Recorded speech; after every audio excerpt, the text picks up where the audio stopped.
trick to sustain cold showers on a daily basis is to know your threshold.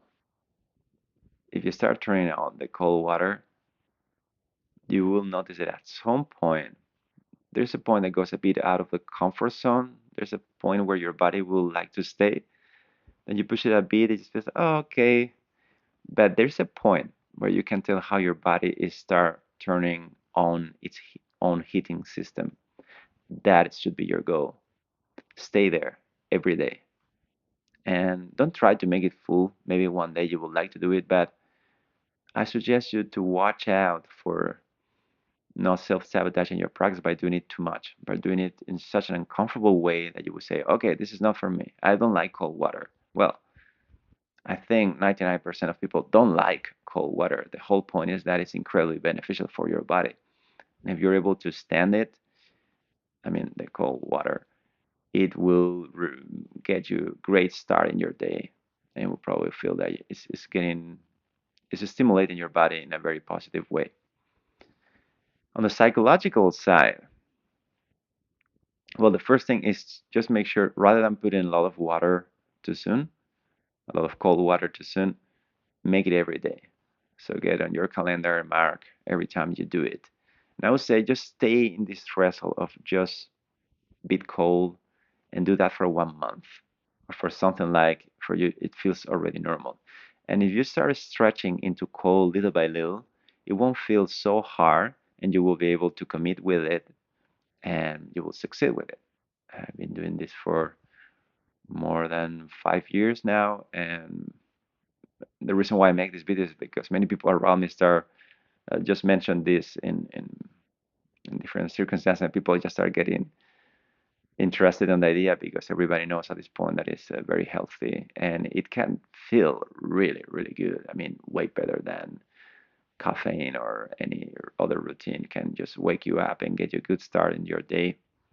But it requires this attitude, which I think it is actually the interesting thing. So, as you know, in this channel, we normally discuss a bit deeper kind of practices, not just body wellness practice, because cold water can be looked at that. But there is a deeper side to all this. If you go to Tibetan practices, there is something that's called tumo. And basically, you will find monks that will dry wet blankets out of only by the heat of their own body. So it's a bit of a trick they do, not just to show off, but just to check the limits of the body. What I'm trying to say is that with specific breathing practices, they're able to completely or dry blankets or another incredible feat they do. They just stay in the desert, in a very, very cold desert up there, and they just lay on the floor during the whole night, which is just impossible to do for other humans. It's so damn cold. But they just learn to generate heat from their body. So the trick for that is a certain kind of breathing that I'm not gonna explaining here. I love breathing techniques. I also use them a lot. And if you want to cross your cold threshold to incredible degrees, circus degrees, you will need breathing. But in the way that I'm suggesting is like, I really don't think you need to do that. You don't need to go for the record Guinness. You don't need to cross incredible barriers. You just need to stimulate your body in the right way. As if it was a sport, just do it a little bit. And over time, you may find yourself after a few months that you just love your cold shower in the morning and you didn't traumatize yourself in your way there. And the ultimate gaining, I think, and the most important factor of what I would recommend people to do cold showers is that what you're really doing is not about the cold shower. You could do with anything that is uncomfortable. Ultimately, what you're doing is you are releasing tension, releasing resistance. In this case, you are resisting the cold temperature of the water, and there's an instinct for you to reject that. But it's also even emotionally and mentally. So the fact that you're able to go through the cold shower, it helps to balance your mind and clear up also emotional baggage, as you could say. So it is a legit thing to do. As I say, as I explained in some traditions like in Tibet, it is a full path on its own, and it can be practiced to the end. So it's not just wellness, breathing, or cold thing. It can go deep into your mental, emotional challenges. So it can be very, very healthy in a very, very deep way.